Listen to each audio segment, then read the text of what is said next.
The following may contain offensive language, adult humor, and or content that some viewers may find offensive. The views and opinions expressed by any one speaker does not explicitly or necessarily reflect or represent those of Mark Radulich or W2M Network. Please listen with caution, or don't listen at all. In a world fueled by distortion, diabolical growls, and questionable digestive decisions, three brave idiots stand to wade through the steaming pile of metal releases each week. From power rumbling breakdowns to riffs that'll make your intestines cry for mercy. We flush the weak and salute the strong.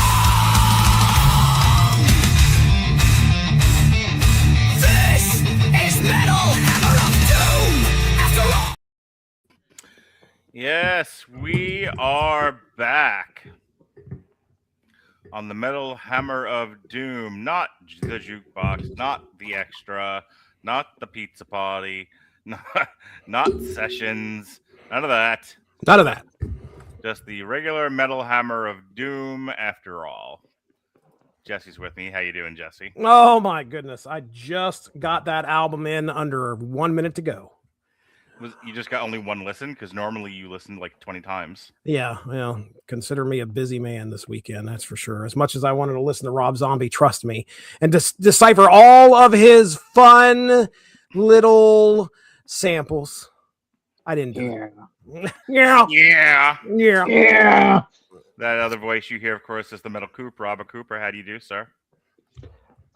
Splendid. I just finished mowing 2 lawns in 1 day in 93-degree weather. Fucking kill me. Is that what you're doing to pay rent now? Is you're just out there mowing lawns? Well, that and smuggling illegals over the border. I'm still doing that. Oh, okay.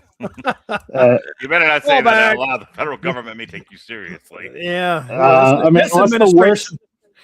Yeah, that's true. I was going to say, what are they going to do? Kill me? But well, right now, they're all making sure everybody gets on the airplane. Okay. You might get invaded by the popsicle police. That's right. No, like I said, they're all helping. They're all TSA agents now, so we're fine. That's right.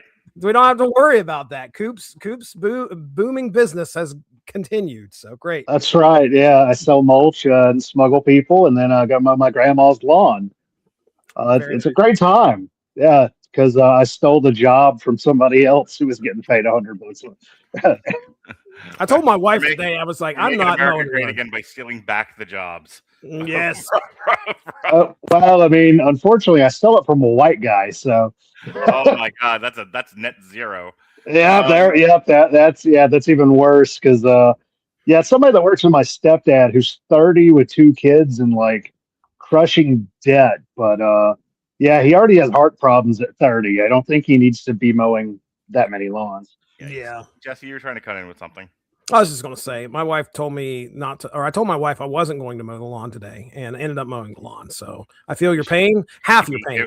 Like with like a rolling pin. And like, there were, you're like, I'm just going to sit in my bathrobe and eat beans all day. She's like, the fuck you are. And just started to hit you over the head. I'm just going to give you guys a little insight. Women will bombard you with clues until you finally figure out what the hell you need to do. And we went on a drive, and I don't know how many times she was like, look at all the people mowing their yard. Look at all the people mowing their yard. Oh, I love it. She's so passive aggressive. And I was like, I'm not mowing the yard today. And then I get home, and 10 minutes after I get home, I'm like, I'm going to mow the yard. Damn it. Don't you have like sons to do that? I do. Mongo actually eats some of the yard. I can't let him go out there. He's just out there fucking holding him by his ankles. It's like a damn cartoon. He broke the damn chain. They had him tied to a fucking tree stump, and then he broke it off. He saw the mailman. How much does Mongo know we rip on him? Oh, poor Mongo. He if he knew, he would love it. Okay. What about Colton? Babacolton? Babacolton's not old enough to be mowing the yard. That's for sure. Wait, how old is he? He's the same age as Jonas. He's 12. He would not drive a fucking car. This would be him, with his little arms up in the air trying to push a mower. No, that's not happening.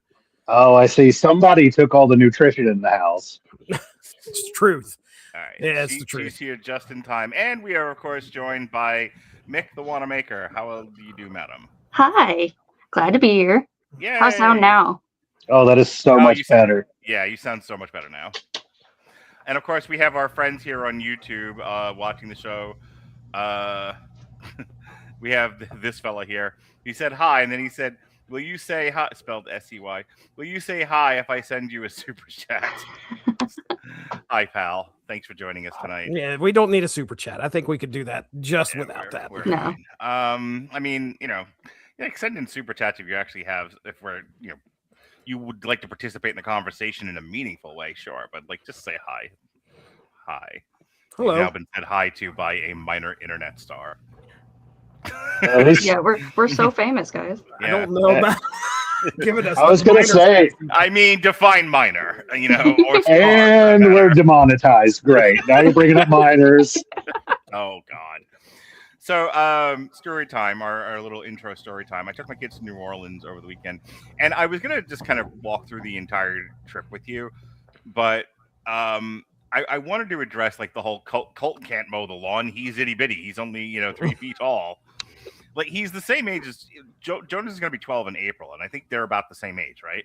Yeah, I think so. Okay, so I parked my car, as one does, in a public parking lot in New Orleans, and then we walked from there to all around the French Quarter, and so we'd spent a good part of Saturday just walking all over the place, hours and hours out walking around the French Quarter. We hit the New Orleans Jazz Museum. We went into a bunch of voodoo places, like voodoo stores, things they're calling museums that are only one room long or big rather. We had dinner. We hung out in a vampire cafe, as one does in New Orleans. We walked a ghost tour, and then after the ghost tour, we took a bicycle cab back to the parking lot because we were all done walking by that point. And where I parked, someone parked so close to the driver's side, I couldn't open the door. Oh, That's rude. Oh, no. I don't know how to describe this. I was perfectly within the parking spot. It wasn't like I was on the line or anything, or parked like an asshole. I was straight. I was within the lines. I was a good American, and somebody was right on their line, right to my right, to where the driver's side is, and yeah, sure, I'm a big fat ass, but hear me out. Nobody could fit in the space that was provided once you got the door without smashing the door into the car next to him, which I thought about in my anger. So it's late. I have to pee. I'm in New Orleans and I can't get in my car. And there's my 15-year-old who doesn't even want a driver's license. And there's my 12-year-old, almost 12-year-old's let me drive, father. And I'm and there's a part of me that's he just has to back the car out. How could he? Right. 2 pedals, not even 2, just 1. Really? Yeah, really. He just brake. Yep. And then put the car in reverse, back out slowly so that I can roll my Humpty Dumpty ass into the front seat. I mean, his foot's gonna be on the brake anyway. Right. Here's the thing. There was a moment where I legitimately thought about letting him do it because, again, unlike Jesse's son, who apparently, if you give him technology, he's just, oh no! I'm picturing the lawnmower, he's up in the air like a kite. It's going down the road. Jesse can't. He's not allowed to touch balloons. Jesse can't tell his family anymore because we just spent the show making fun of him. It's okay. We're good targets for it. Trust me. So long story short. And then I got to read you some of these comments that we're getting, which has nothing to do with the discussion. They're wild right now. I'm watching this. Oh, you're watching? Oh, they're great, Yeah. aren't they? Yes. Could not be anywhere close to related to like what we're doing here. Nope. Anyway, I finally was like, no, because honestly, Jonas is a smart kid. He's a genius kid. He's in gifted classes, all of that. He also can't find the thing in front of him half the time. Like you say, go to the fridge, get a can of ginger ale. He's like, where? No, dude, that is so much Mongo here at this house. It's like the dude, you say, just all you need to do is find the green bottle amongst all of the white bottles, and it's exactly what you're saying. Yeah. Where's that? And I don't know. First, he'll bring you like a dog. He just brings you back like a armful of white bottles. It's like, I asked for one green bottle. You brought me an armful of white bottles. And he repeats it too. You'll hear him in there going, green bottle, green bottle, green bottle. Like, okay, you're going to lose the, ridiculous. Right, dude. So I love him to death. And like I said, he really is a smart, gifted kid. But he's also kind of like one of those like smart, dumb kids at times. And I could see me like, okay, Jonas, whom I trust implicitly, 12-year-old boy. Now, put your foot on the brake as he proceeds to monster truck in my Corolla over the car in front of him in New Orleans. And I'm just like, Jesse, like, hear me out on this. You ever just have those moments where you can see the future? Like you're touching a thing and you have that flash moment where you're just like, if I go down this road, this is the future. And the future in this instance was my son either backing up at 100 miles an hour into the thing behind us or driving forward into the thing in front of us. And I'm like, or hitting his sister, or I don't know. I don't know. The worst case scenario is going to happen. There was, or better yet, he doesn't even figure it out. He's just like,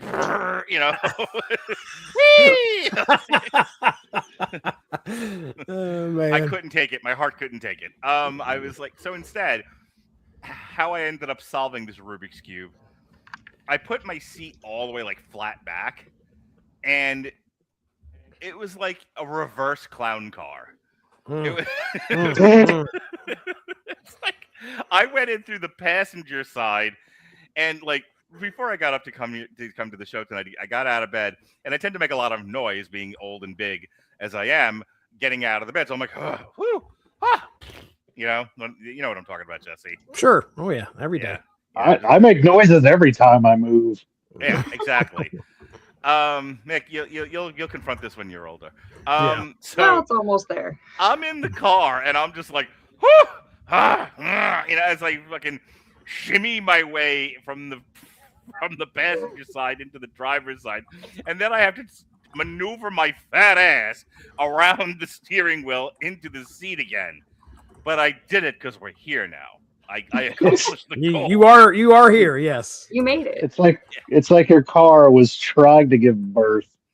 Yeah, this was a reverse birth. I was climbing up into the womb instead of trying to get out. But Jonas was legitimately like disappointed I wouldn't let him try driving my car. And I'm like, any other time, if Jonas is like, would you let me try driving the car? Sure. We'll do like my dad did. I'll take you to the Busy Bee parking lot on a Sunday night where there's nothing around. Right. You can have at it. So when you don't listen and you drive like a lunatic, it doesn't matter as much. I'm not trying this at 10 o'clock at night in New Orleans in a parking lot full of cars. With what, 4 inches between you and another car? Yeah. Not happening. Right, dude. Especially not in a different state. Yeah, so that's what's going on with me. What's going on with you, Mick? What's new in your world? Nothing much. I'm gonna go see Primus soon. Here coming up. Yeah. All right. June, I believe. Primus sucks. Which? Yeah. Primus sucks. Is it Primus or is it Les Claypool and like one of his weirdo solo bands? It's all three. So it's gonna be Les Claypool playing himself. It's gonna be Primus, and then it's gonna be him and John Lennon's son have a band, and it's the. That's right. You talked about this with me and Ronnie last night. Yeah, I'm trying to remember what it was called. It was something Lennon Delirium. But it was crazy. I did not know that they were making music. I guess they started in 2015. But it should be a lot of fun. I'm excited. So since we've been streaming to YouTube Shorts, Jesse, and you know about this. There's a lot of people like they don't know what else to say, so they just say hi. It's just fine. And it's like I'm not going to spend the first 20 minutes of any podcast I'm doing just saying hi back to people. So there's that. Then there's this. Muslims are not good from Crazy Cheetah. Now, wow. Here's the thing. Context is king, right, Jesse? There's a scroll at the bottom of the screen. It says, Metal Hammer of Doom, Rob Zombie the Great Satan. What part of that? What part of that spoke to Crazy Cheetah and said, this is the time to discuss the good or badness of Muslims? Well, wait. I don't know if this is right, but don't Muslims call America like the Great Satan? That's a big leap, Mick, and I appreciate that you made it. I remember. Yeah, it was. You remembered your propaganda. Nice. Yes, the Iranians who were currently bombing to death refer to America as the Great Satan. That is correct. Though Okay. I would like to believe that when Rob Zombie decided to name his album The Great Satan, he was not taking the argument of the Ayatollah. No. And then here's a question from the same fella: why are Muslims angry? And I would like to direct this person to the movie Inside Out, which explains that we all have feelings, one of which is anger. That's true. That's very true. YouTube comments. It's like they show up right at the beginning of a show, and then they move on to the next. Like they're trying to elicit some kind of reaction. Well, that's like, and if you don't react to them fast enough, they're gone. Well, that's okay. I don't mind this guy. No, I think that guy can. I think he can go do his other hobbies. He might want to find another podcast that might be a little bit more, I don't know, attuned to the subject matter that he's apparently looking for. This is Metal Hammer of Doom. As you're scrolling through, are there a lot of live YouTube like podcasts on right now that are just having like random banter that they're willing to interact with idiot comments? I mean, I know there are on TikTok Live. I watch it every single day. I watch my girlfriend do TikTok Live, and it is just the height of inane conversation. but she loves it. It keeps her occupied. I'm fine with it. Moving on to the next one here. This is the height of intellectual discourse. Oh yes. Emoji my ass, please. Right. Just all up in my. Go ahead. Poop all up in my ass. Is that a new Snarky song? Yes, I'll put it on an album. Yeah, thank you. Why don't you work on that while we're doing the podcast tonight? Poop in my ass. Sure. Yes, there you go. Here's my question about this one. What is the response I'm supposed to have to that? I don't know. I mean, is a guy named Hashimi? Could he be responding to Cheetah Cunt? Possibly. I once saw Cheetah Cunt open up for Les Claypool in the Bullfrog Brigade. That was what the name of the band is called. Yeah, with floppy esophagus, right? That is correct. In the John Cougar concentration camp. That's right. Fantastic. All right. We're almost done here, and then we can actually start the show. Is evil good? No. I mean, yes. Again, if you're just trying to get attention for yourself, I guess this is as good a prompt as any. He needs to ask these questions to ChatGPT or something that will actually give him a good answer, because we don't have the patience for it, unfortunately. We don't have. I mean, I'd say before he joined the House of Torture, Evil was a decent New Japan Pro Wrestling, wrestler. Will not be the only wrestling reference tonight. Just a preview. Oh yeah. Oh, God. Here's my thing. Exactly what kind of answer is he looking for here? Like, it's such a weird question to me because is evil good? Well, it's funny because you got two words that are the exact opposite. Right. Like it's it's really basic. On the other hand, it's one of those pot smoky pseudo philosophical Mick, your friends, right? Yeah. Do you guys ever just do drugs and just sit there is evil good? Why is there round? It's evil good, man. I gotta say, I've never pondered if evil is good or not. But it's like hot dog. It's like a hot dog, a sandwich, bro. Everyone talked over Mick. One more time, Mick. You don't do that a lot. Never. Never. Just be like Alexis and tune us out and just answer your own questions. It'll be fine. Yeah. No, I've never pondered if evil was good or not. But the next one is cracking me up. Is why? Ezekiel could.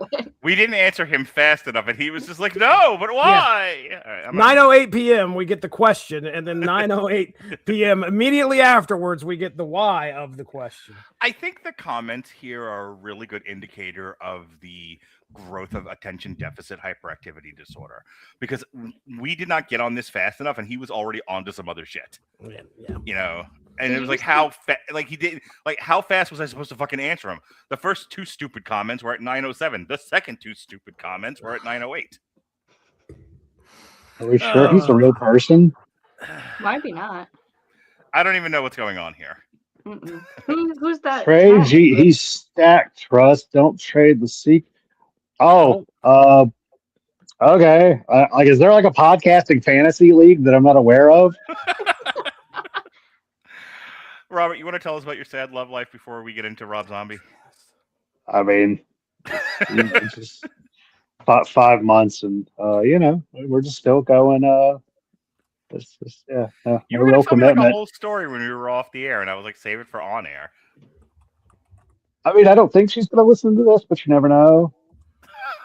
Oh. Okay. I mean, that would be kind of awkward.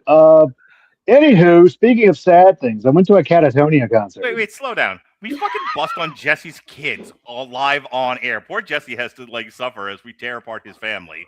Okay, I talk about I talk about my shitty personal history.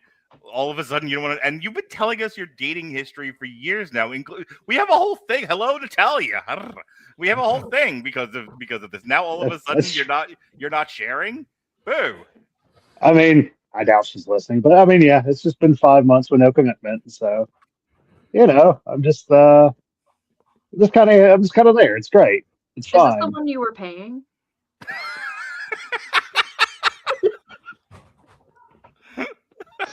That was a good one. I forgot all about that. He tried to forget all about it. Don't worry, we're here for you, brother. Well, you and everybody else that listens. No, that one has been blocked ever since. No, this is the one I've been seeing since like October, but it's still just kind of like, it's just kind of in that weird, like, there's no commitment to it. I've even asked once and was told like, oh, I'm not ready after 2 months. So we're just kind of there. It kind of sucks in some ways, but stick it out. Okay. Maybe something will, you should definitely stick it out if there's no commitment. Absolutely. Best way to figure out if there's going to be something happening or not. Please hang around and let her lead you on. It's fine. And then you can it's weird because she's like, oh, hey, one of my friends is having a birthday party thing. And she was trying to surprise me with it. But she didn't take the address off. There's going to be Banana Ball in June. So it's not the Savannah Bananas, but it's one of those teams. I took Banana Ball as being something completely different. No. That's for the after hours talk. I envision a big soiree. The Banana Ball. No, this is not the start of my OnlyFans. Okay. That should be your name. Banana Balls. The Banana Ball. Yeah, where I just painted all yellow. Yes. Oh yeah. Perfect. Hey, we're all Fantastic. Hot damn. Finally, when people start having their minion fetish, I'm your guy. I've got my banana balls. All right. But yeah, she invited me to stuff in like June. So I'm like, oh, well, she's making plans with me. So of course, but like still, there's no commitments. I'm just kind of dangling. Plans don't mean shit. Let me tell you how I had plans and then I had to find replacements real fast. That's true. But speaking of things that are sad, I went to a Catatonia concert. Yes. I wore the full suit and thought about you the whole time. You're trying hard. You're trying too hard, suit. Yeah, well, because I remember once you said, "Did you mod out for this one?" I was like, "Nah." So I just put it on because I thought it was funny. Again, it was like 80 degrees too. It was fucking hot as shit. Stop wearing suits to fucking concert. I thought I wasn't hot at the concert. It was just hot outside. It was the first like spring day of March. So I missed the opening band because of course I did.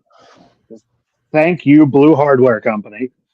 So yeah, I at least got to see Catatonia, which surprising. I guess I shouldn't be surprised because they're a little more accessible of a band, but that was a lot younger crowd than I was expecting.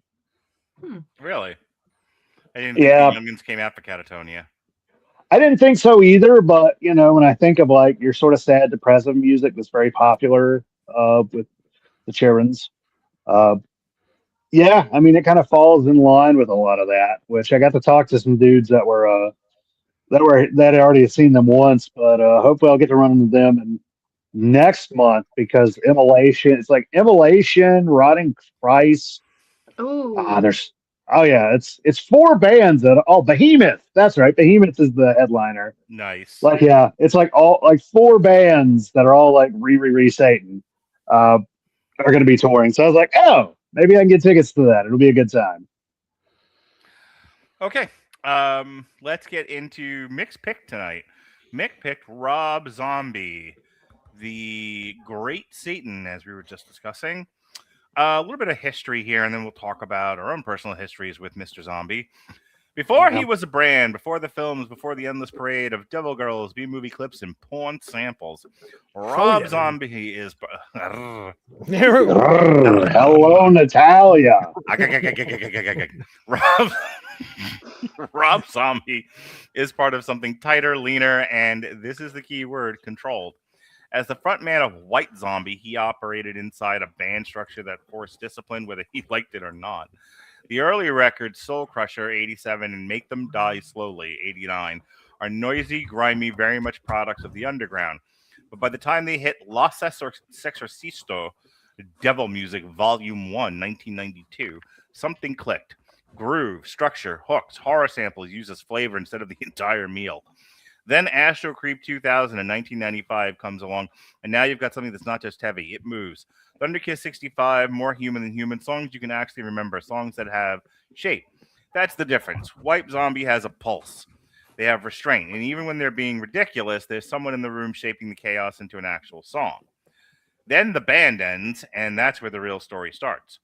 White Zombie goes solo with Hellbilly Deluxe in 1998. It worked because it's still riding that same foundation. Bigger, slicker, more theatrical, sure, but still built like songs. Living Dead Girl, Dragula, those aren't accidents.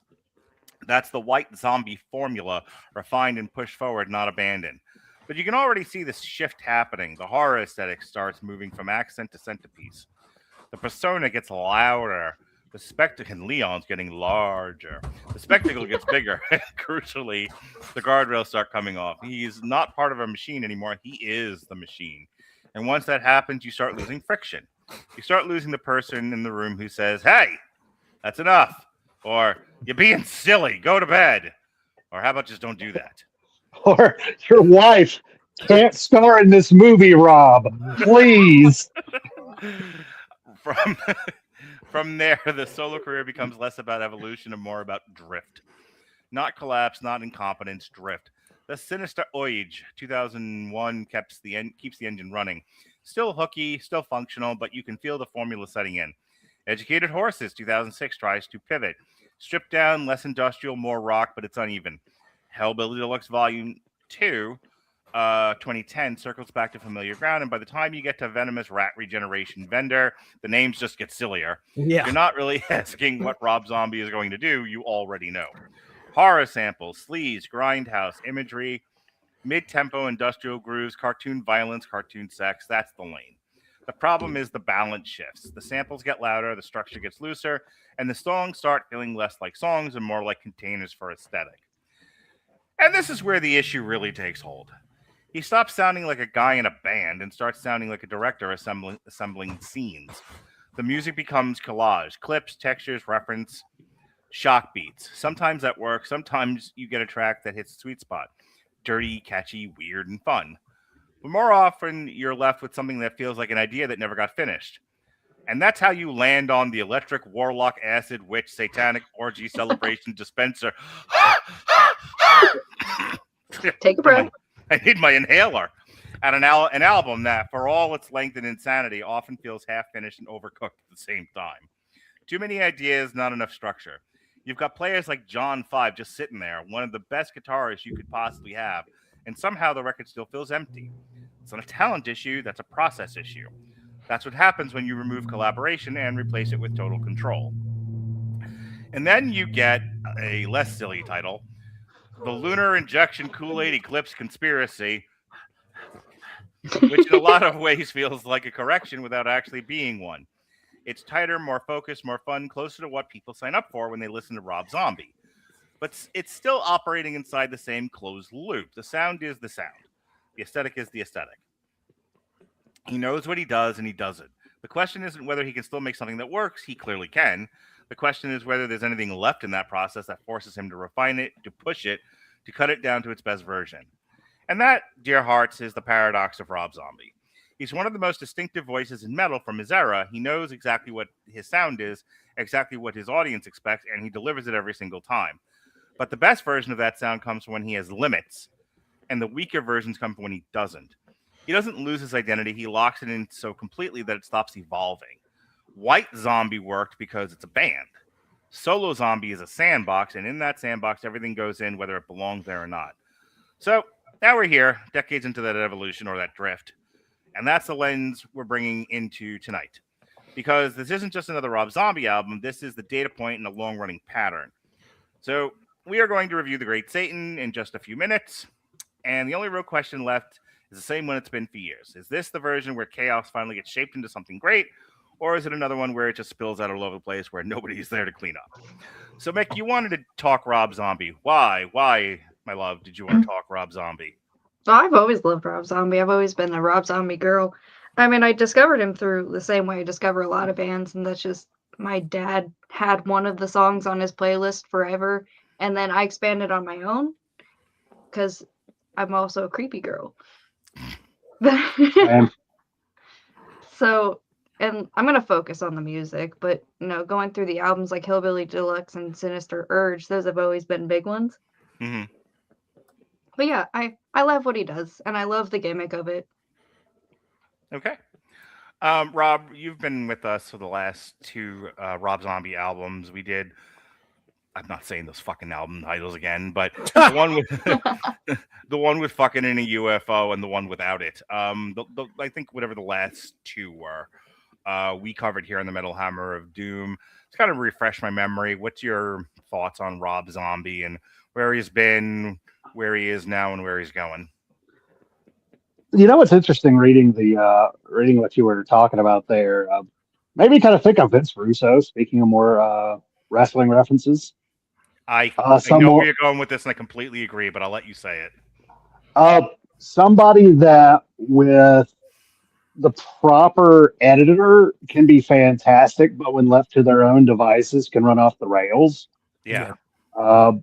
And it's interesting because, I really love I love him with White Zombie.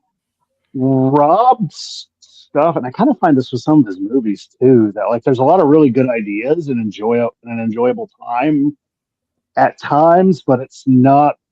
It could lack focus, and really, I feel could stand maybe somebody else look over and go, yeah, let's nix that, let's add this. Okay, you don't need that second sample. Okay, let's do this instead. Because everyone's fucking in the UFO. I remember at the time, I remember not enjoying the song, but fuck, I still can't forget about it. So right, it's the only thing it's literally like Dracula, Living Dead Girl, and then nothing until everyone's fucking in a UFO, and then nothing again. That's Rob Zombie solo career to me. Yeah. And it's interesting because a lot of I'll say I was surprised because this is the first time in forever I've actually just sat down and listened to Rob Zombie. By sat down, I mean I moved grandma's lawn. Which Jesse, you could have listened to this while mowing your lawn too. I had my headphones in my pocket. Or he could have had a kid do it and listen to it in the comfortable environment. I thought you meant have your kid listen to the album for you. Let me paint a picture. Either Mongo or Caleb, or both. Like Caleb's holding Mongo as he eats the grass. Okay. You put that out there, not me. And Jesse's just in a rocking chair with a cool glass of lemonade Yes. and he's fanning himself. He's going, it's good to Pointing. have land. I'm pointing where they need to go. Make sure Yeah. to get over there. Don't miss missed that the spot. spot. Yep. I like plantation, Jesse. Yeah, he just, oh, it's a scorch out here. Lordy. Give me some of Look, that Dad, lemonade. I'm hot. You're gonna get beat is what you're gonna get if you don't finish that lawn, Mongo. Oh, You're doing a good job, Mongo. There's something in it for you. but It's just, Dad, I it's don't a want ball. to mow the lawn. It builds character, Mongo. That's right. I mean, that's what my dad. The My idea dad that told Jesse me. actually calls his kid Mongo while he's disciplining him. He's gonna slip up someday. I just know it. Well, he knows. Yeah, he knows. As soon as the word Mongo's uttered, he's in deep shit. When you hear that middle name of yours, nope, it's Mongo. That's the name. Let me paint you another picture. Years from now, your son's gonna make a terrible mistake and get married to a woman, and you're gonna be at that wedding. Or a man, I don't judge. True. Well, then it won't be as much of a mistake. Anyway, hi Mick. Nice to meet you tonight. And they're gonna be like, father of the groom, would you like to make a toast? And he was gonna be like, Mongo, fuck. Yeah, I can see that happening. We love Mongo. Damn it. Anyway, you were saying about Vince Russo and Rob Zombie there, Robert. Yeah, I'm just imagining. Back in the day, I used to write songs about you dropping your cereal and getting angry. Now look at you. You're gonna make the biggest mistake in your life. But yeah. I mean, just with Rob, I feel like he's kind of like one of those artists that I feel he's really good in bursts. Like, I'm good. Give me 3 or 4 songs of his every 6 months, and I've got my fill. It's kind of, I don't know. It's kind of like a really rich cheesecake. Like it's nice to have like a bite of it. It's good to have a piece, but if you eat the whole thing in one sitting, you're gonna feel a little sick. Jesse, I'm gonna need you to go to Suno right now and ask Remy to write a song about a zombie cheesecake. Done. Done. And what is our genre? You guys give me your genre here. Industrial. Okay. Industrial. It'll be yes. Sounds good to me. All right, so Jesse, you've also been with us, and I don't remember. Were you a zombie guy before you got on this podcast and I started forcing this shit down your throat? Oh yeah, I mean, I appreciated what Rob Zombie had done with Hellbilly Deluxe and Sinister Urge for sure. I was listening to those, my goodness, through working at the arcade years. I remember we had that going a lot. He was, who was it? Was it Edge that used one of his songs as an entrance Oh song? yeah. And I dug White Zombie. I didn't listen to him very much because I didn't have access to Spotify back in the day, but I like what White Zombie was doing. We covered, you talked about the 2 albums we've covered prior to this one, and I've gone back and revisited Lunar Injection probably a handful of times since we've listened to that album. I like it. I think there's a lot to be said about how good that album is, because I've definitely had repeat listens. Dragula has my daughter came home for summer, and I mean, all of a sudden she's like listening to songs that came out and the heavy metal songs that came out in the late 90s, and Dragula was something that she was playing over and over and over again. So it's found a spot with the kiddies. I don't know why, but well, granted, she's an adult now, but she's in her early college years, and it's interesting to hear her listen to some of the early stuff that I was listening to with Rob Zombie. So yeah, I dig the guy. He's interesting. I don't watch. I'm a scaredy cat, so I'm not watching any Rob Zombie films. I'll put it that way. So, but his music has always been interesting, and yeah, it is very hit or miss. My goodness. Some of the stuff you're just like, what is he doing now? What kind of insanity did he just put out there for us to listen to? And I agree with the whole editor thing. Like, he needs somebody to kind of rein him in, and it'd be nice. So yeah, let's see what this album brings for sure. So I was in school from between 90 and 94. So I'm into metal about I'm really starting getting into metal about 92, but I'm into like the new wave of metal that's coming out at the time. So it's Pantera, Sepultura, Roadrunner Records type bands. I'm also listening to a lot of hardcore because I'm from New York. So like Dog Eat Dog, Sick of It All, that sort of thing.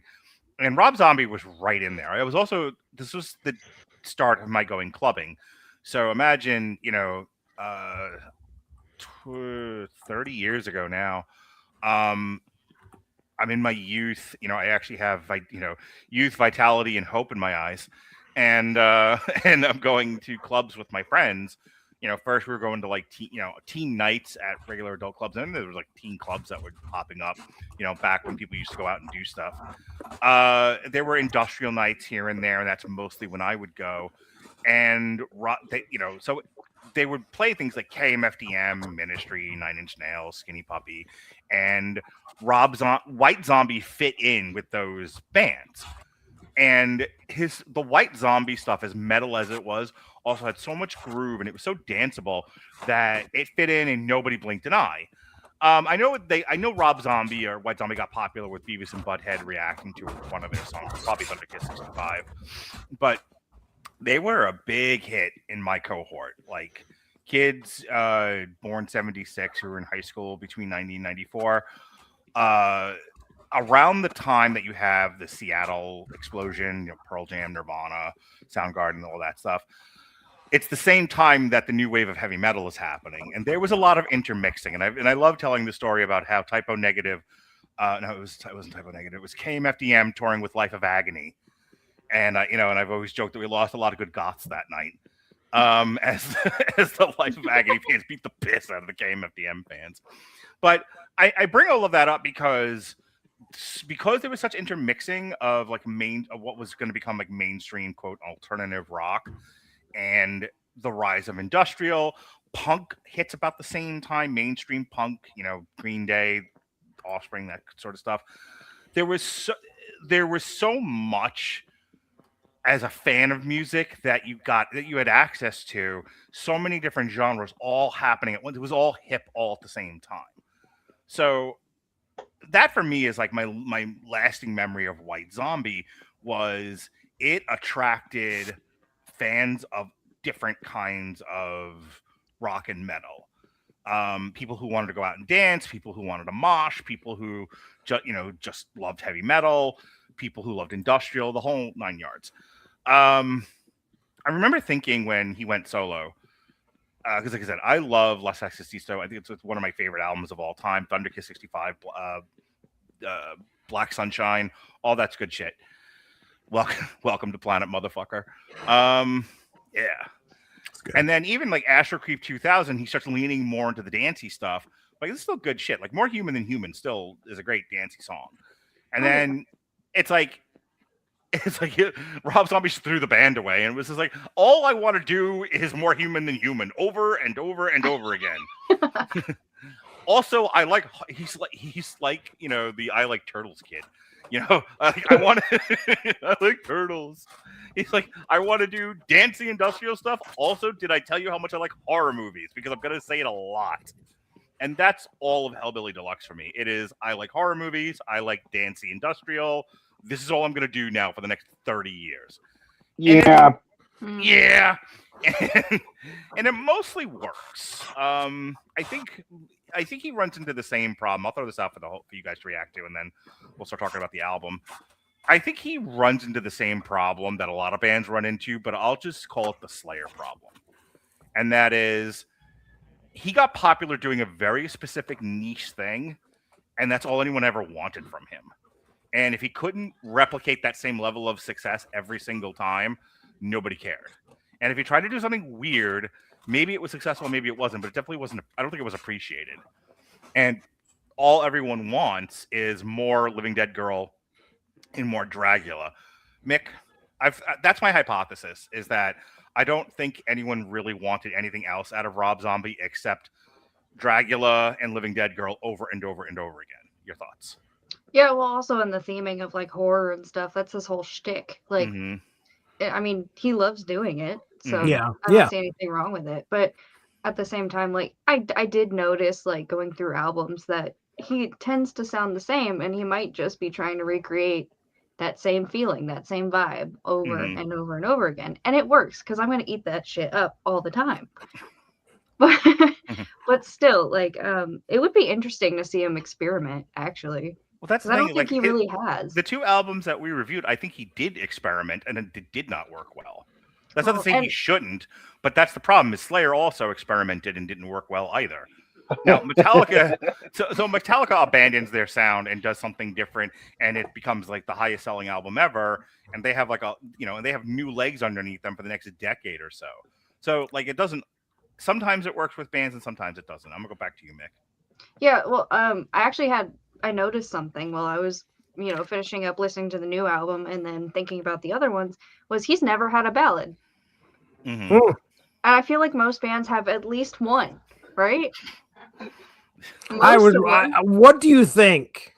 I mean, what is the subject matter that he is going to have a ballad about? I hope he saw Maggie Gyllenhaal's The Bride, and he's inspired to write a song called "But I Like the Bride." Yeah, that's the ballad I want him to hear. It's just like, it's not fair. It's so sad. Why does no one like this movie? Except weirdos like me. I mean, it's probably just going to be some slower version of Living Dead Girl. Right. Living Dead Girls now with violins. Acoustic version. And now here's Living Dead Girl in Japanese. All right, Jesse, your thoughts on my what I threw out there regarding him kind of chasing the same sound to some success or not? I'm definitely agreeing with Mick here when it comes to, like, I mean, this is what he loves to do. So it's it sounds the same, and everybody wants to hear that from him. One thing you can say about him is he's a man of the people. Then, I mean, if he likes to do it and he wants to satisfy his fan base by doing this over and over, more power to him. I mean, that's what he's going to do, and he'll do this until the end of time. I don't know if it's getting old. It doesn't bother me. I'm listening to this album. There's stuff here that I like, I enjoy, and I'll come back to, I'm sure. So they may not all be bangers, but I mean, he's doing what he loves to do, and that's really all that matters for an artist. So before I go to you, Rob, I just want to read this to you guys. Hellbilly Deluxe is 3 times platinum, gold. The RIAA is 3 times platinum. BPI is gold. MC is 2 times platinum. The Sinister Urge is platinum RIAA and then gold MC. Nothing for Educated Horses. Nothing for Hellbilly Deluxe 2. Nothing for the Venomous Rat Regeneration Vendor. Nothing for... You got this. You can just do the first 2 words. It's okay. We will know what you're talking about. The whole thing. We have a bit going. The Electric Warlock Acid Witch Satanic Orgy Celebration Dispenser. Yay! All right. I wish nice. Sir. He's going to find the soundboard. Here it comes. You ready? There it goes. Hey, where's that? There it is. There we go. All right. I went to school. I pushed a button. I'm proud of you. Nothing for the Lunar Injection Kool-Aid Eclipse Conspiracy, and then the Great Satan. Nothing. I think pop culture, at least what people loved back then has changed too. So yeah, clearly the first 2 albums are really good. It isn't saying that the rest of his albums are that bad. It's just a situation where people have moved on. The bulk of the people have moved on, in my opinion. Yeah. So, that's the way I see that. It's funny. He's charted 5, 8, 5, 8, 7, 6, 9, 54. It's the Great Satan is charting at 54 presently. Rob, your thoughts on what we've been talking about, and then we can talk about the new album. I mean, and that is true. He's got a very dedicated fan base of people that like him to do the Rob Zombie thing, and they're good. Like, hey, he's gonna do as my stepdad called it, because I used to like to drive the car with him because I got to pick the music. and I love to put on the best of the 20th century hits version of Rob Zombie, which is like a Walmart compilation. And he loved, and I quote, that song about the witches and the bitches. that is great, by the way.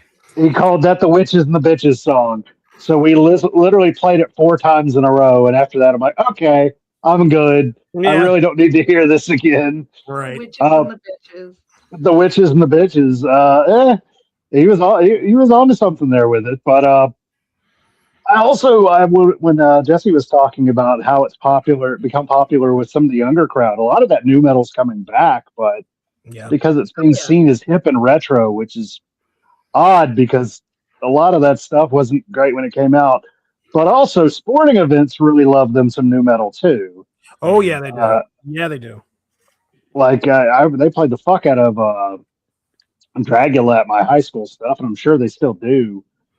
But what I do find interesting actually is in listening to this album, there is I know there's one song in there that I'm like, oh, this is actually a little thrashy. Okay, I can deal with this. I will say, not to spoil too much on the album, but I liked a lot of what he was going for because I felt some of the previous albums leaned a little bit more towards the rockabilly than the industrial. Like this one was a very heavy industrial album, I felt, which I liked more because what's funny is the sound that he used to cultivate with that industrial, again, that's the pendulum swung back around and now it's cool again. Yep. Yeah, industrial is having a weird resurgence, which it's kind of hard to track culture right now because it is so distributed along spread the long out. tail. Right. Yeah. There's no mainstream media anymore, or even fashion trends. It's all split apart. Right. It's the long tail. Mm-hmm. Again, I talk about this a lot in case anyone doesn't know. Long tail is there used to be, very siloed culture, and then it became niche, and now it's almost nobody watching, listening, or wearing the same stuff. So you have this long, infinite tail of stuff coming out, but almost no commonality amongst people. It's like I can't even talk to my kids anymore about stuff. Like they come and they tell me about like, oh, Dad, I have to tell you what the cool thing at school is, and it's like some niche fucking TikToker, doing the alphabet song while gargling toilet water. Like, what the fuck? Like we used to listen to Metallica. What was it? Is it Skibbity toilet water? Skibbity toilet. Oh my god. Skibbity kill myself. All right. I'm gonna Baja blast my brains out. Blast. All right. So tonight we're looking at The Great Satan, the 8th solo album from Rob Zombie, released February 27th through Nuclear Blast, produced by Chris Zeuss Harris, and running about 38 minutes. That's the length of a Fra Diavolo album. That's how we're measuring things now? Yes. Plus or minus Fra Diavolo. I see. So, when a girl asks, how big is it? You'd be like, it's about half the length of a Fra Diavolo album. Exactly. It's 2 Fra Diavolos and a pansexual peanut butter baby. Woo! What does that mean? You're not going to be thinking about that in a minute. Don't worry about it. From a development standpoint, this is positioned very deliberately as a return to roots record. Don't forget your roots. Zombie himself framed it as revisiting his early Hellbilly era, meaning heavier riffs, punk energy, and more direct song structures instead of the looser collage-style drift of the later albums. The band lineup reinforces that intent. Guitarist Riggs and bassist Velasco both return, reconnecting him at least symbolically to Hellbilly Deluxe era. The rollout followed the modern Zombie template of lead single as Punks and Demons in late 2025, followed by Heathen Days and I'm a Rock and Roller, all signaling a heavier, more aggressive sound. And critically, even early reactions to those singles lean into the same direction. Sounds like old Rob Zombie, fuel-injected fury, that kind of language. Production-wise, nothing here is subtle. This is loud, compressed, riff-forward, sample-heavy, zombie-distorted synths, horror clips, jackhammer drums. Same toolkit, just pushed back toward the heavier end of the spectrum. Reception is exactly what you'd expect at this stage of his career. Split down the middle. On one hand, you've got outlets calling it a triumph of madness, praising it as a return to form. Heavy, fun, and apologetically weird. On the other hand, critics are saying it's more of the same, short tracks, fragmented ideas, and ultimately more spectacle than substance. Even the more balanced takes land in the same place. It's familiar, it's entertaining, but it doesn't fully recapture the precision of his early work. Some reviewers flat out call it a paltry return to form that loses focus as it goes, especially once the novelty wears off. Commercially, it performs solidly without being dominant, cracking the top 15 on Billboard's rock alternative chart and landing in various international charts, which is basically where Zombie lives at this point in his career. Thematically and creatively, nothing here suggests reinvention, and that's intentional. Zombie has been very consistent about his philosophy over the years. Rock and metal aren't subtlety or mystique anymore, so his response is to lean harder into excess. More horror, more noise, more absurdity. One reviewer actually references his own words. Nothing is cool anymore, so the goal becomes making something loud, fun, and completely unrestrained. Oh, I have issues with that. And the mindset carried into the live side. The album is being pushed alongside another run of the Freaks on Parade tour, which I may or may not be going to see this summer, co-headlining with Marilyn Manson. Hitting amphitheaters. Oh, boy. Yeah. But it also has The Who on there, so like that's worth going to see. Though they're doing their we resurrected tour. Keith Moon. No, God, HU, no. the Mongolian. Oh, okay. All right. I was thrown for a loop for a second. Jesus Christ! I figured you guys would be with me on that one. I didn't over-explain it. I know I was fucking with you. I knew who you were talking about. I didn't. Yeah, old G already did. Like, I was like, why not get ACDC? go back and look at like how my eyebrows like go like together because I'm trying to figure out like what the hell. What's the Who doing? Anywho, because at this point, the Rob Zombie experience is just as much about spectacle as the music. So that's where we are. The Great Satan isn't a reinvention. It's recalibration, heavier, faster, and a little more focused, but still very much operating inside the same sandbox he's been for the last 20 plus years. And whether that's a strength or the same old problem, that's what we're here to figure out. Mick, you wanted to talk about it, so talk about it. Absolutely. So, yeah, I noticed the similarities that you were talking about when we were talking about the albums in general, how this one's very similar to the last one that he did. More or less. In structure, at least, a lot of transition songs and whatnot. I enjoyed it though. Like I said, I don't think Rob Zombie can release anything that I'm not gonna enjoy listening to. Also, I'm pretty casual anyway. I don't think there's been a podcast that I didn't like something. Yeah, exactly. I would love to do a show where you fucking hate something, where you're like, you know what, rendering your clothing. And not that I want to see you take off your clothes on the podcast. I wouldn't be like a creepy old guy or anything. I'm saying like, we did a whole podcast about you that. just come on the podcast. You're like me. You're just like Khrushchev banging a I shoe. hated this bullshit. I want to see, like, you're always so like low key and just like, I'm just Mick and I'm here and I'm, and I'm kind of vibing. No, I want to see I want to see like angry run up a fucking tree Mick. I'll find something that pisses me off and then we'll do the show about it. There we go.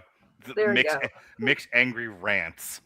But okay. So I did want to talk about one of these songs that actually stood out to me though, and it was what was it?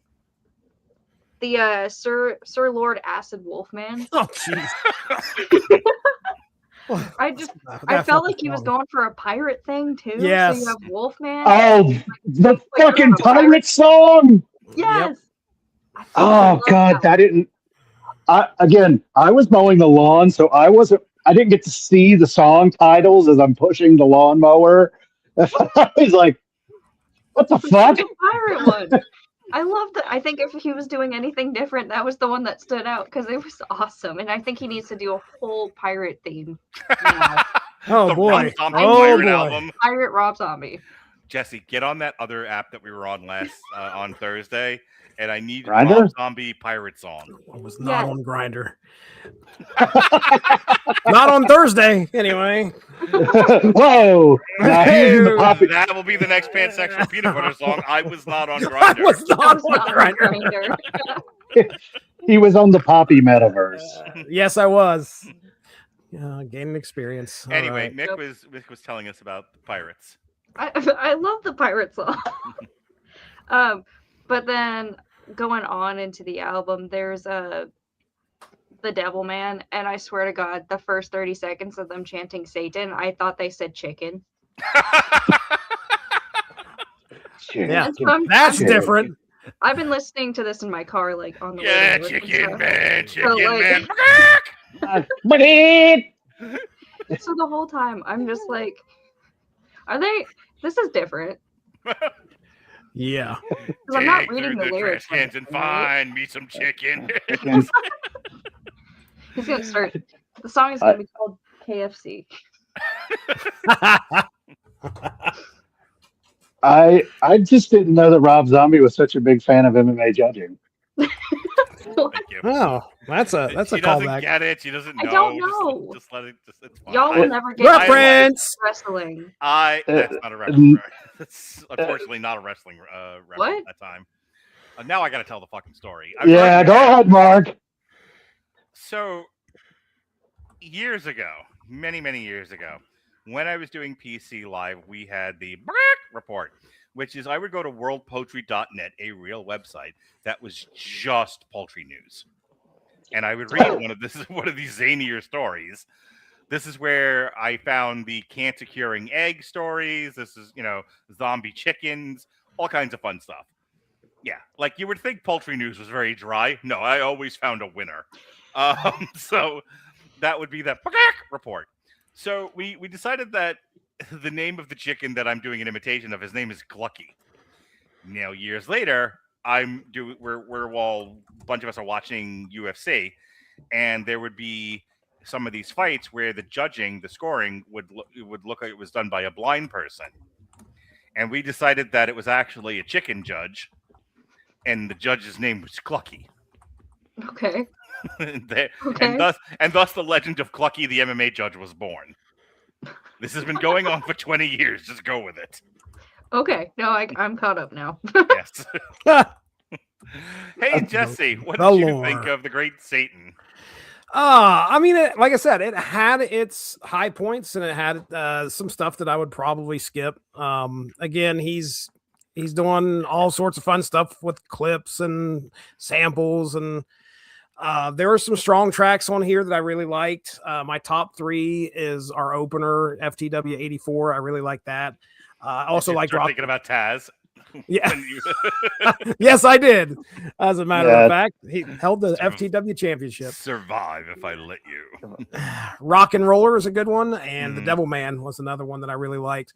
I definitely feel the Hellbilly Deluxe throwback that people were talking about. I feel like that's very evident in this album, at least in most of the songs. There's some that really do kind of veer off into, I'm gonna have some fun now, get ready guys, we're just, we hope you're along for the ride.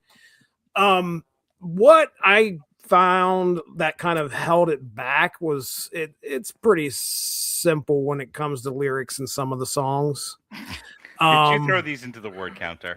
No, I did not. Do you remember, what was it? The Marilyn Manson album where we took the lyrics and then we removed every repeated word and then looked at like what was left, and it was like 5 words. Yes. And you're like, wow. Well, there's a couple songs on here that I feel like are contenders for something like that. So, I don't know if you know this or not, but you can use AI to make music. Oh, and shit. I've heard. And if you don't give it specific instructions, it gives you a very prose-heavy, almost epic poem version of lyrics. And I had to tell the AI, if you look at song titles and song structure, there's a lot of repetition and short verses. Like, you're doing Beowulf. I want Sweet Child O' Mine. And that's the thing that you're talking about there, is that a lot of like mainstream modern music is way simple, and there's a lot of repetition in it. Like, some of our favorite songs repeat the same verses and choruses. You always repeat, but like they'll repeat a verse 2 and 3 times throughout the song. Oh yeah. And I'm not going to say that that's a big detriment to this album, but I mean, because I think a lot of what Rob Zombie's trying to do is he's trying to set a lot of it, I feel like, is a directorial kind of take. Like, he's trying to set a scene and set an atmosphere with this type of song. And so you got the chanting of Satan, Satan, Satan, chicken, chicken, chicken, over and over again. Satan, chicken, Satan, chicken. But he's so that kind of jives with Rob Zombie as a person and an artist. So I'm not going to say that it's horrible, but it does feel repetitious sometimes. So that's probably where I'll land with that. I'm going to come back to you in a minute because I want to talk about something very personal with you. Okay, just me. And Oh, you. wonderful. Oh, Okay. Yeah. Essentially. I might even move you next to me just so I can talk to you. Oh, you're gonna Oh. whisper. these two guys drop out. And it's just me and you. All right. Robert, why don't you finish your thoughts on what you think of this album?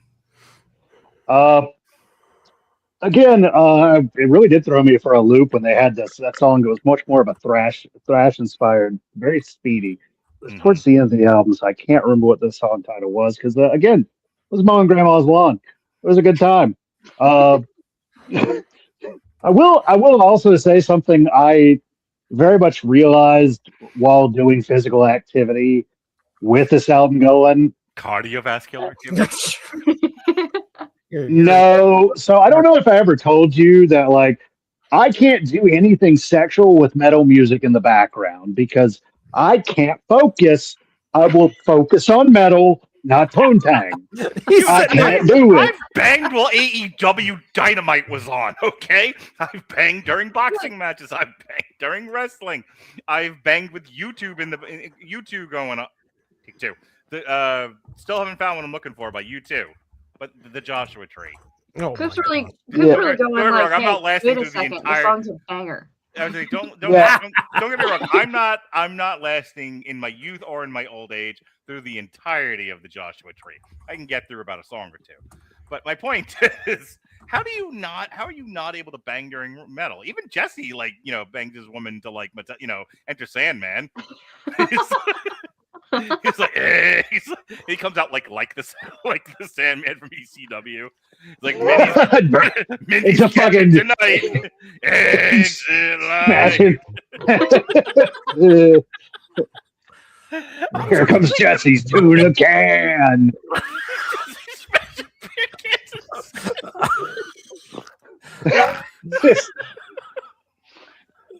Get ready for the meat thermos.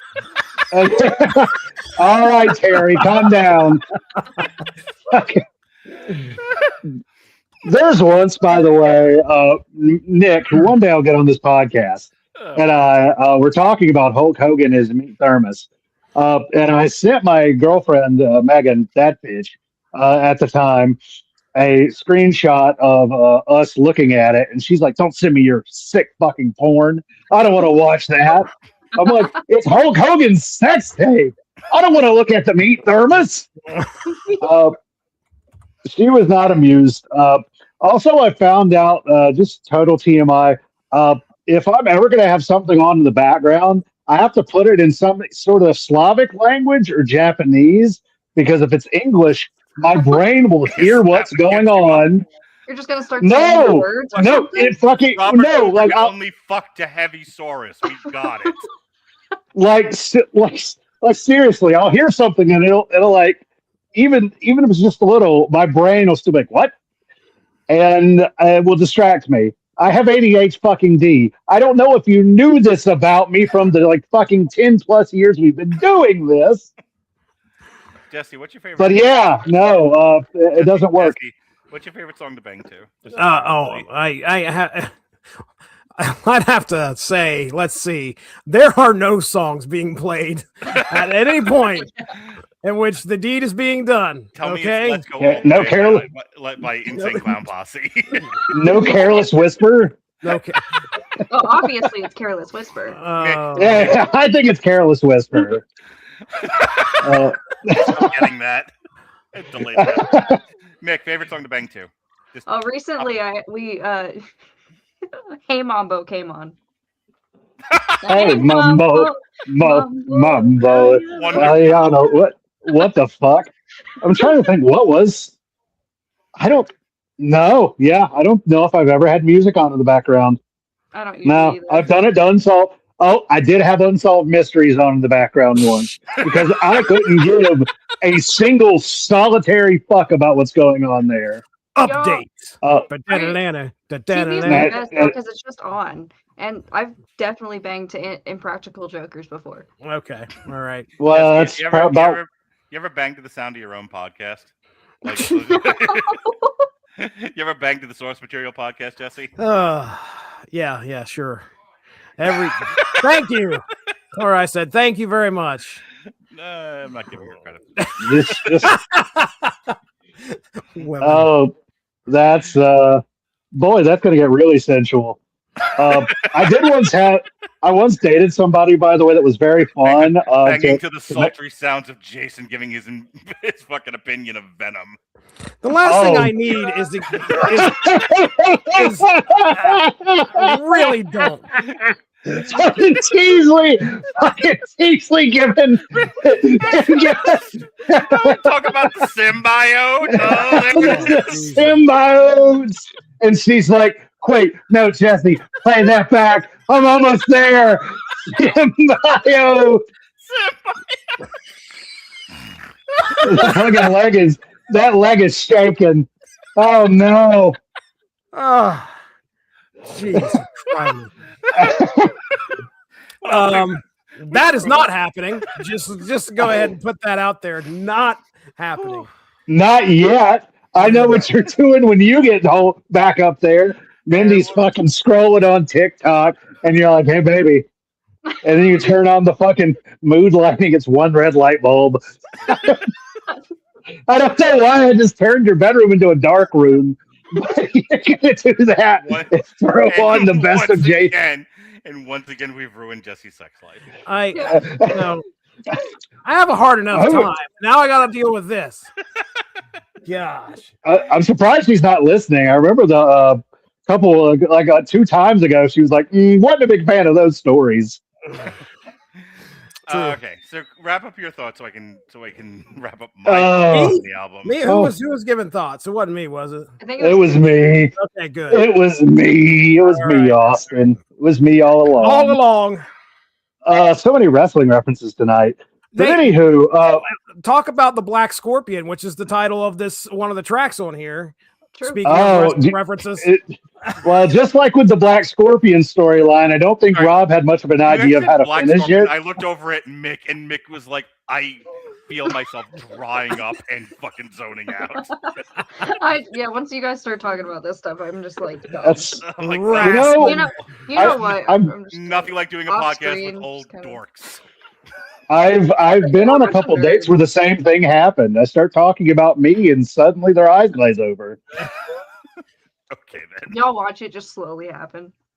Yeah. I immediately looked over at you to like, oh, have we lost her yet? All right. Oh yeah, she's gone. But yeah, I will say, like, even while doing this with physical activity, because again, that's the point I was trying to get across before. Mark was just like, hey, cool. Are you fucking to this? Was that as an internet journalist, I ask the important questions. Boy, howdy do you. I am the next time I finish. I'm yelling that out, dude. No. She won't know what the fuck I'm talking about, and it won't matter. I wish your mind could take a picture, a freeze frame of that, and print it, just so you can see her fucking eyes go cross with fucking confusion. Huh? Don't worry about it. Anywho, right. But yeah, this music does make for a very high energy, interesting background.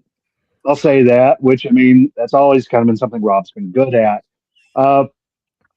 It does occasionally, though, the samples get to be kind of, I almost say distracting, but it's too rote to be distracting at this rate. Yeah. Because you feel like it's a Rob Zombie song, so of course he's gonna go find something from fucking Witch Hunter General from like 1960, whatever. Yeah. Mm-hmm. He's just gonna like pull random old Giallo clips from the 70s because it's Rob Zombie, it's on brand.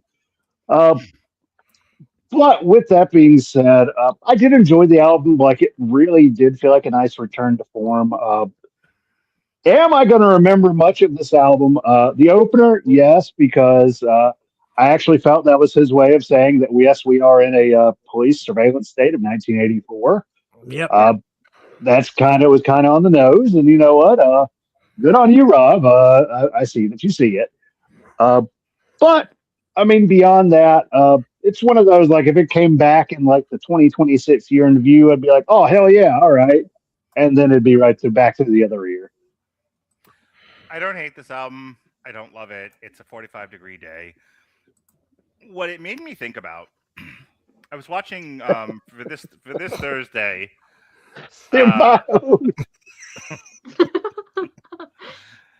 This Thursday we have a triple feature coming up. It's Suicide King, Swimming with Sharks, and American Psycho, which I've only just seen now for the first time.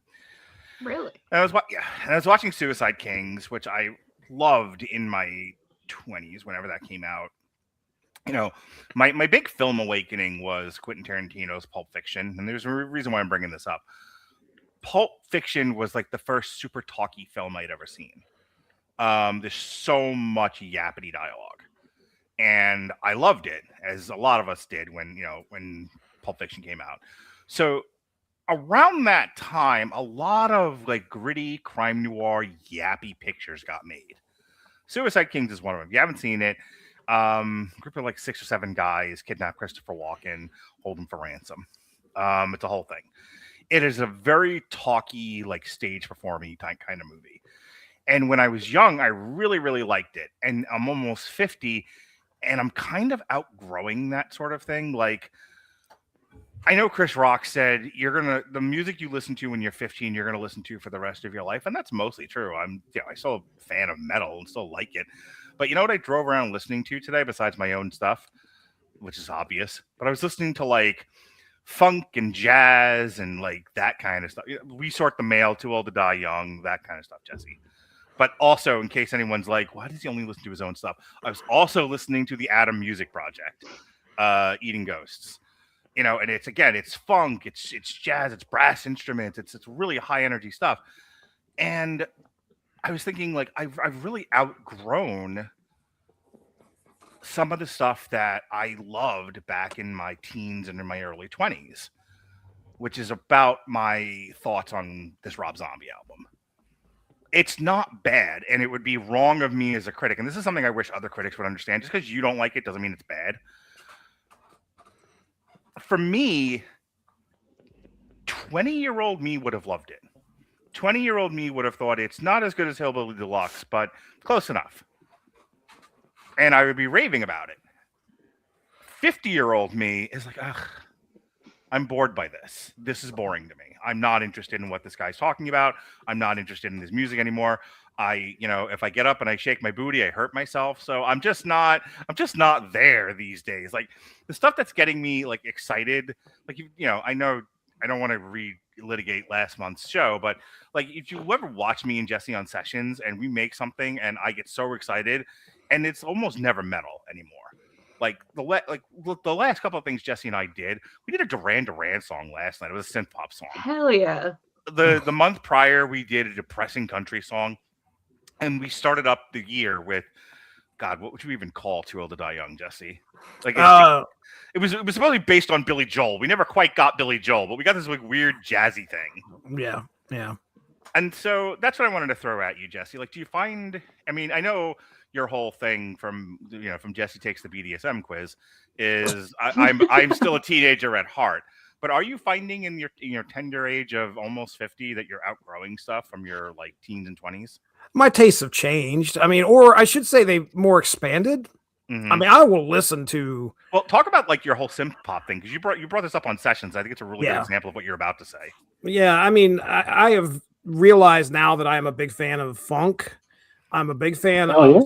Yeah, I have and again, this wasn't something that I was into at all back when I was 20 years old. Synth pop, like dreamwave, synthwave, some type of that stuff. And if it's instrumentals, it doesn't there doesn't have to be lyrics to it. If it's just straight up like just set up as background music, I love listening to some retro synth pop. And I, you could probably point a finger at like Stranger Things or something like that kind of popularized that for me. And I was like, boy, there's a whole genre, there's a whole bunch of these people out there that make this type of music. I really dig it. But I will absolutely go back and listen to the 90s metal playlist that Spotify has all the time and enjoy every little bit of what I'm hearing. So I find that my tastes have broadened. And I understand now that, people go through phases of stuff that they like. Now I'm in my funk synth pop phase, or cyberpunk funk is something that I, put together. And that is something that the genres you like are starting to equal Rob Zombie titles. Cyberpunk funk is some fun. That's some good shit to listen to. But anyway, yeah. So it's, I haven't lost patience for what I used to listen to. I still enjoy going back and listening to that stuff. I just listen to way more stuff now because I've been exposed to so much more thanks to Spotify and Suno. So there you go. There's my answer. Last thing I want to bring up as we transition out of talking about this album. Did anyone see his Monsters movie? Yeah. I did not. That was the best directed porno of the year.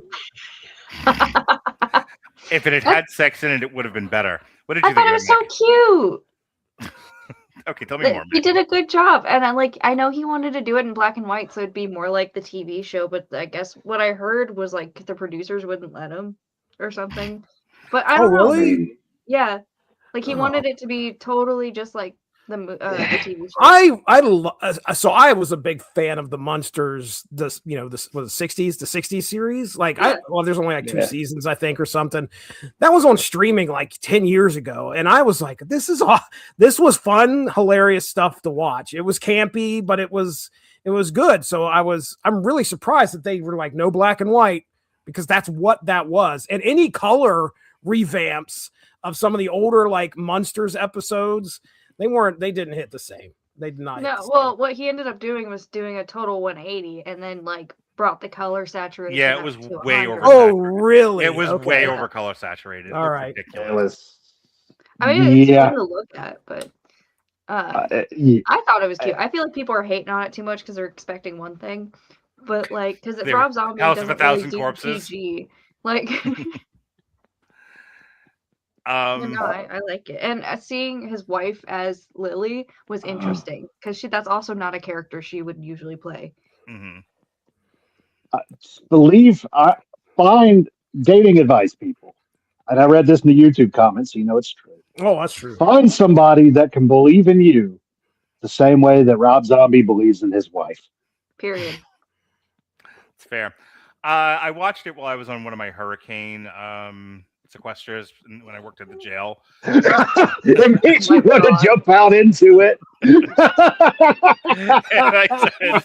and then they said, come back. You can't run out into the hurricane.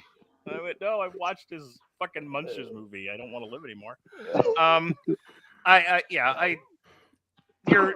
Let me preface this before Nick takes it the wrong way. You're entitled to like what you like, and I'm not going to criticize you in particular for liking something that I think is trash. I fucking hated it. I absolutely hated this movie.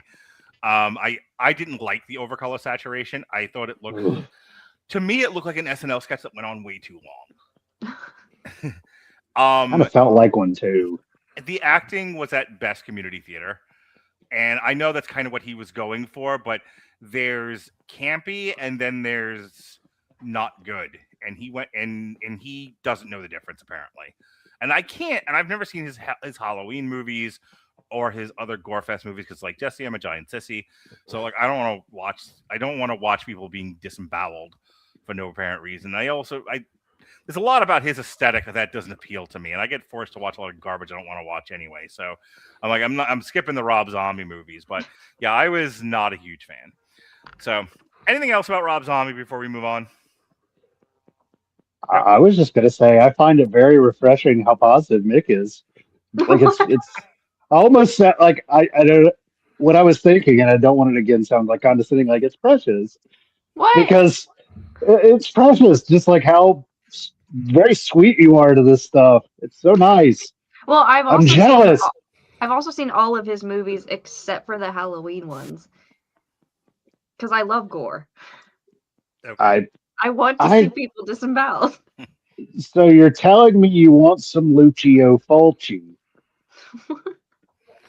She's not interested Oh, if in you your don't- pasta. She's not interested in your pasta. Listen. It's a fantastically gory Italian horror cinema. Okay. You'll have to send it in the chat or something. All right. Are you ready for this? Before we end the show for the evening, are you guys ready for this day in metal? Sure. I am. Right. Give it to me. I will.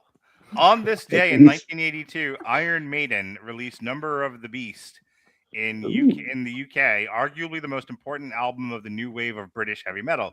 It was the band's first record with Bruce Dickinson and gave us Run to the Hills and the title track, cementing Maiden as global metal icons. Mick, have you ever seen Iron Maiden in concert?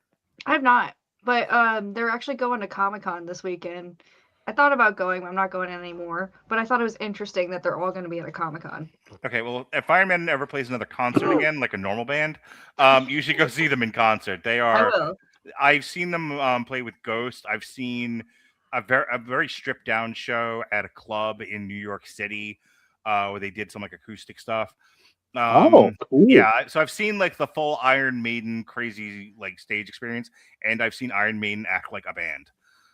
In both cases, they were fucking great. Iron Maiden is one of the best bands I've ever seen live. They're a really great band in general. Are they usually theatrical, or is it just like it can go either way? Rob, take that one. Yeah, I mean, when I saw them in 21, like they had a giant version of the Somewhere in Time Eddie come out on the stage.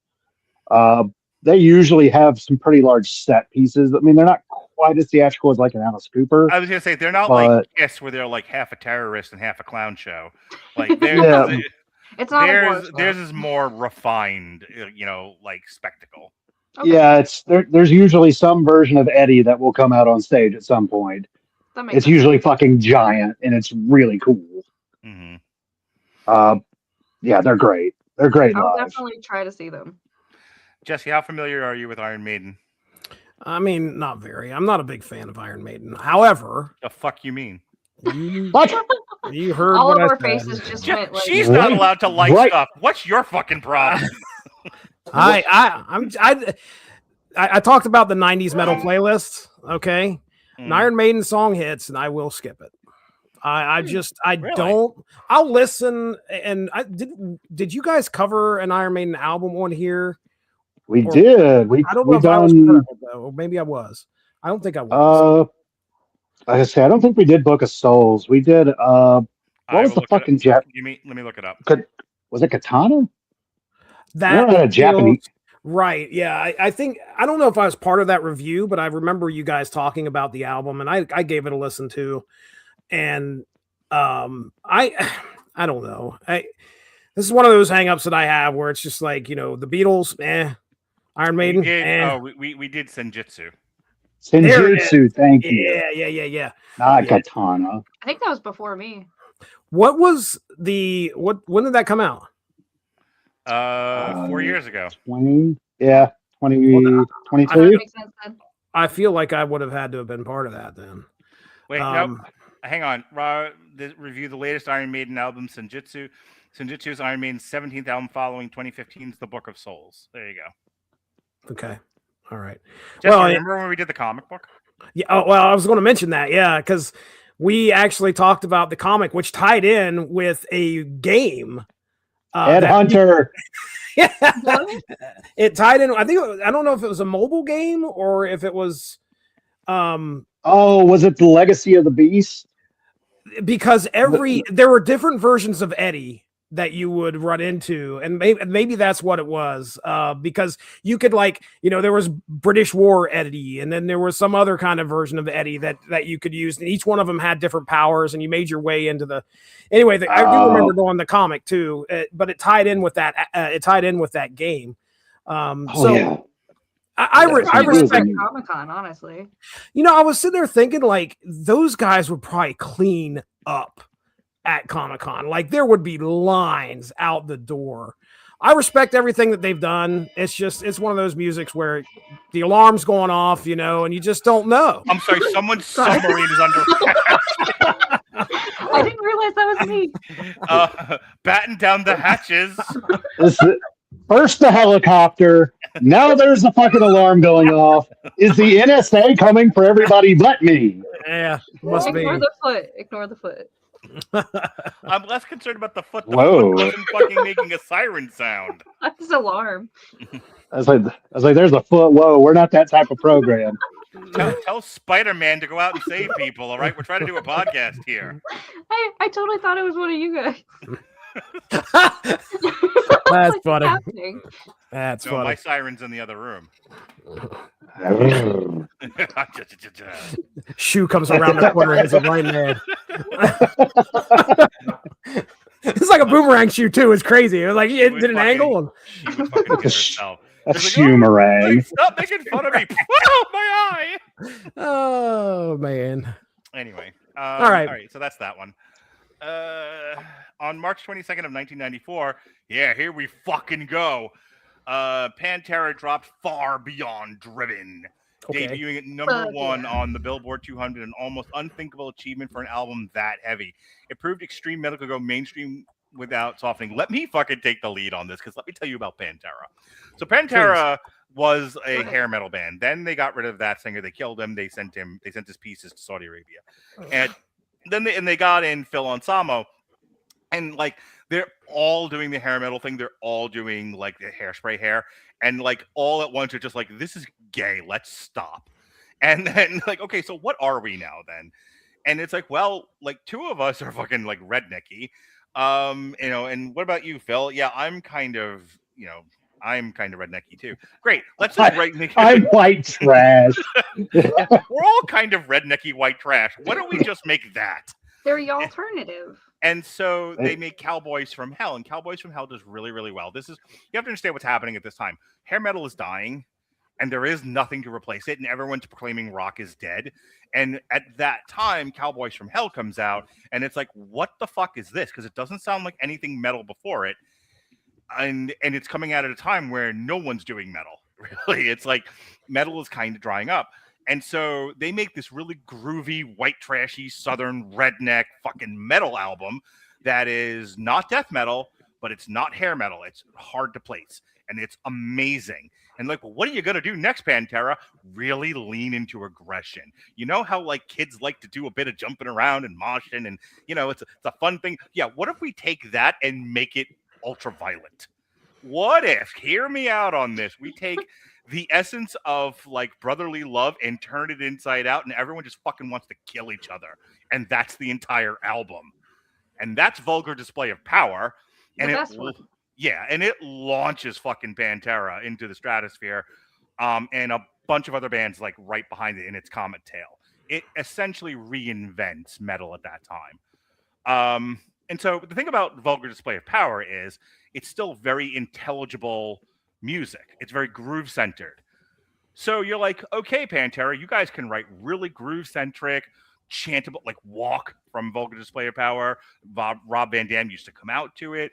Hell yeah. People would shake the fucking stadium stomping and chanting Walk.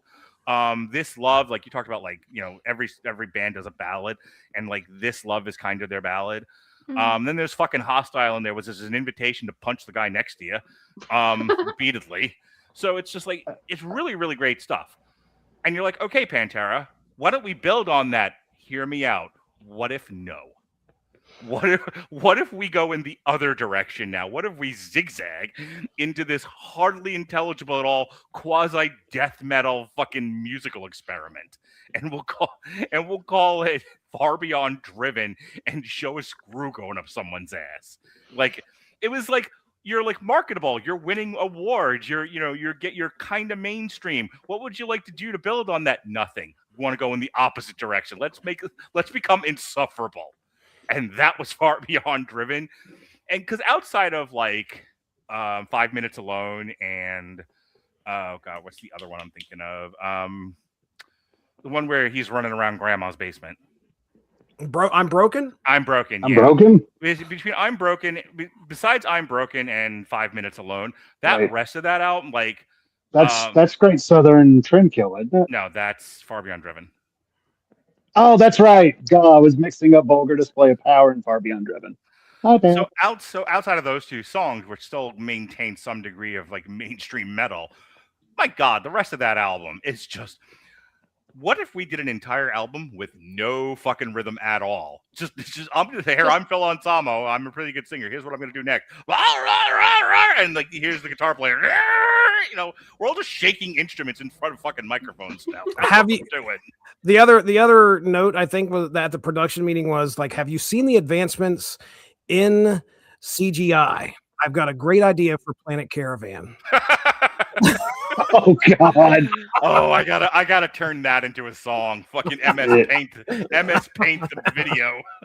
You like Black Sabbath? Great. Let's add Windows Movie Maker. Windows Movie Maker. Yeah, baby. No thought into that video at all. Anyway, so I just remember it being such a commercially unviable album, and it still did like it didn't matter by that point. It didn't matter anymore. People loved Pantera. People were selling out basketball arenas. They never made it to football stadiums, but they were doing basketball and hockey arenas everywhere. They brought out Biohazard, Typo Negative. They brought out Rob Zombie was on one of their shows, or White Zombie maybe at that time. My very first Pantera show was in '92. It was with Sacred Reich. The second one was with Crowbar. Then like he was making like wearing the T-shirt and the videos and stuff. He was making a huge deal out of Crowbar. So I don't know if you've got this, but I'm really enthusiastic about Pantera. And just a little. Yeah. I mean, just a little. So Jesse, I'm trying to see them in September. Oh, nice. Who are they playing with? It's the festival Louder Than Life. Oh, okay, yeah. They did a tour with Metallica, where they were on one of the nights of that. I went to that last year. They did their own like solo tour. I saw them here in Tampa. Chris Jericho came out and did Walk with them. That was fun. Jesse, I've been babbling on at the mouth. Your thoughts of were you aware of Pantera when Far Beyond Driven came out in 1994? Yeah. This harkens back to my Columbia House days, 8 tapes for 2 cents or whatever it was, or 5 cents. And if you remember right, you used to get a magazine that was dedicated to like the genre that you picked. And I used to be a rap guy, and then I started kind of drifting over into the metal. And this was about one of those years where I was doing that. And I picked up Vulgar Display of Power, and I also picked up Cowboys from Hell. And I never bought Far Beyond Driven. Sounds like this album didn't do so hot. Those songs that you mentioned, 5 Minutes Alone and I'm Broken, I've listened to with you guys, and I've listened. I love those songs. They are great songs. When we're done here, go upstairs, turn the lights off, and put on Good Friends and a Bottle of Pills. Oh yeah. Oh my God. Or use my third leg.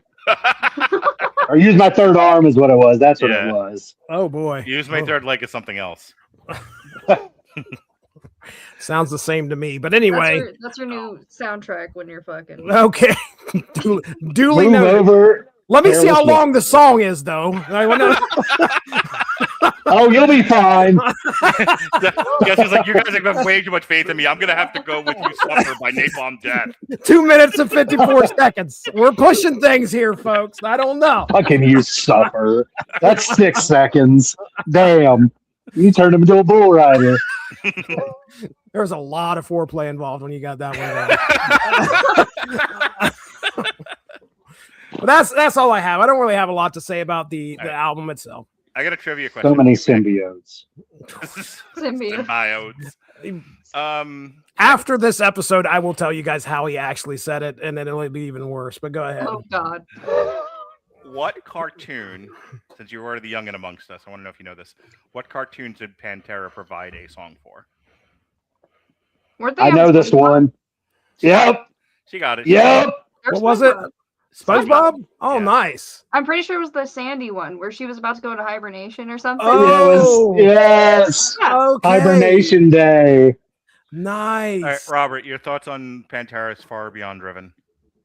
My dad actually had the shirt because one of my cousins left it at the house. And years later, I asked him for it, and he'd already thrown it out, which is so disappointing. Because that would have been a cool one.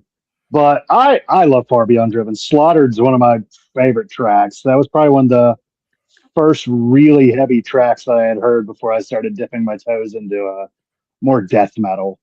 Uh, I love the album. I feel like those first, well, I say first three, the first really groove oriented that sound they got you more from Demolition Hammer and Exhorder from because that's what I had heard is that a lot of that the inspiration for that sound came from a lot of the stuff coming out of New Orleans that Phil had listened to a lot of because he's from there.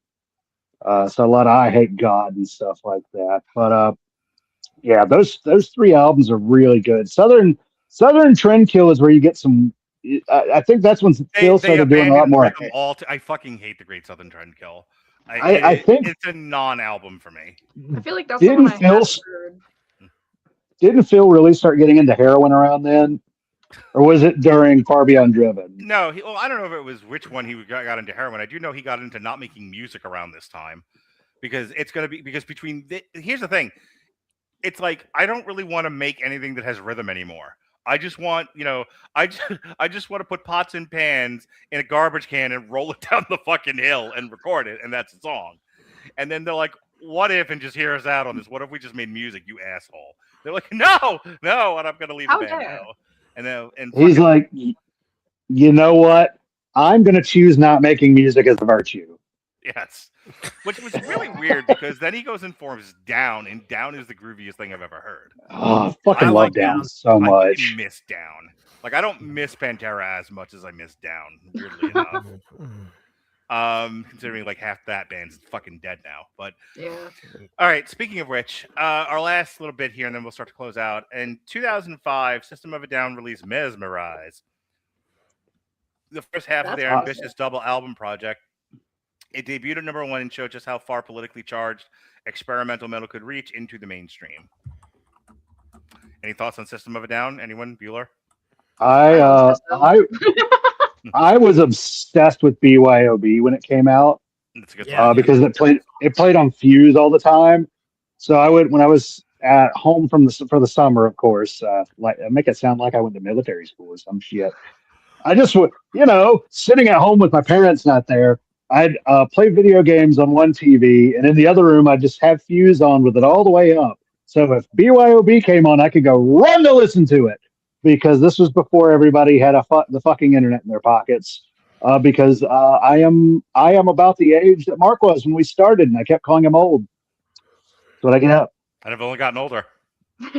And I know, right? Same. What were you saying, Mick? Anything about System of a Down? I was just saying I love System. Like I've said on the show before that I tend to like music that sounds like you're throwing a band down the stairs and then seeing what happens. And so that just straight up follows that. Very good. Jesse, System of a Down? I don't know this album. I mean, there isn't BYOB. I've clearly heard. I'm looking at the rest of the titles of this album, and I don't. The songs on this album, I don't recognize anything. So this one missed me. My Mongo has been playing the guitar. I know I've told you guys that. He has also gravitated towards listings to a lot of System of a Down. And even in some of the stuff that he's listening to, I can't even pick like any of these songs. So, I don't know. Was it a great album? Did they say it was really good? Yes. Okay. I really loved it. It kind of makes their career, yes. This one does? Yeah. I have a T-shirt of this album specifically. I'm not wearing it right now, but not Toxicity. No. You're saying this one does. This one makes their career. I think so. Yeah. Okay. All right. I'll take your word you for it. can argue either that or their self-title. Okay. Oh, that's Bubbles. I love that song. Like, I'm not the world's biggest fan of System of a Down, but that Steal This album, I think is first of all, I think Steal This album was a great idea as a concept. Yeah. I love that as a title. Steal This album. Steal it. I really want to see them. They're one of those bands that I really hope I can see before they just kick the bucket. Excuse me. I saw them when I lived in Miami. They played wherever the Heat play, and it was a good show. They put on an entertaining show, and that's the only time I've ever seen them live. Well, folks, that is our review and our podcast for Rob Zombie, the Great Satan. We will be back in the month of April 12th, as a matter of fact. And Robert Cooper picked this show. This is the last Megadeth album ever. We've done quite a lot of Megadeth on this show over the years because of Robert Cooper. Did a 2-part retrospective, and then we reviewed 1 or 2 of their albums since then. So, of course, we have to close out with the final Megadeth album. You excited to do that show? You excited to talk about? You haven't had a opportunity to talk about Megadeth in a very long time. I'm very excited. The funny thing is, I've only listened to like 1 or 2 songs. I mean, of course, I had to listen to the Ride the Lightning cover that they did because I wanted to hear, of course, Dave Mustaine doing Metallica, just because who doesn't want to hear that? It's interesting. I've heard kind of mixed things on the album, but I mean, shit, if I can get their Super Collider, it can't be any worse than that. So that's the end of that. This past week, we'll figure out what we're doing. I don't have anything on the calendar at this point for any more of these shows, but my wife, I might as well call her my wife. My wife. Very nice. My wife can't cook. She makes Jello and burns it. So I was telling her that I'm really not trying to go more than, because she gets on my case if I start the podcast a little too much. And she's like, and I'm like, look, Mondays and Thursdays are my days. I moved all the Sunday stuff to Thursday. And she was like, oh, I don't care if you do it on Sundays. it was the Tuesday, Wednesday, Saturday that I had more of an issue with. But she's like, you want to do it on the occasional Sunday night. So this might be the only show I do on Sundays going forward. Because, I don't want to take this away from you. This is such a gift that I give you guys each month. We appreciate it. I mean, where else would I talk to people? And I don't have to call off work to do a podcast. There you go. And you don't have to watch movies either. I don't. It's great. Yeah, you just show up and be your sparkly self. That was what Jesse used to do. Jesse was like, I'm essential and I don't have time to do a fucking comics podcast, but I will show up to your metal podcast and just listen to records. It's fine. Oh, yes. Yeah, that was your whole argument to me. I had plenty of time to listen to shit while I was working, so I couldn't read comics while I was working, or I would have felt bad. With that said, this past week, I was not on Monday's show because I had just gotten back from New Orleans, but Alexa subbed in and she hosted a relatively decent show about The Bride. And then her and Robert, again, did another show. They reviewed Undertow. Jesse and I did sessions. We made a Duran Duran song out of our Planet Hulk review. That was fun.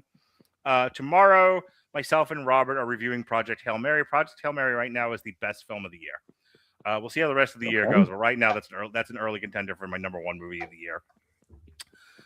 This Thursday, allegedly, myself, Sean Comer, and Kat and Pat will be looking at Swimming with Sharks, Suicide Kings, and American Psycho.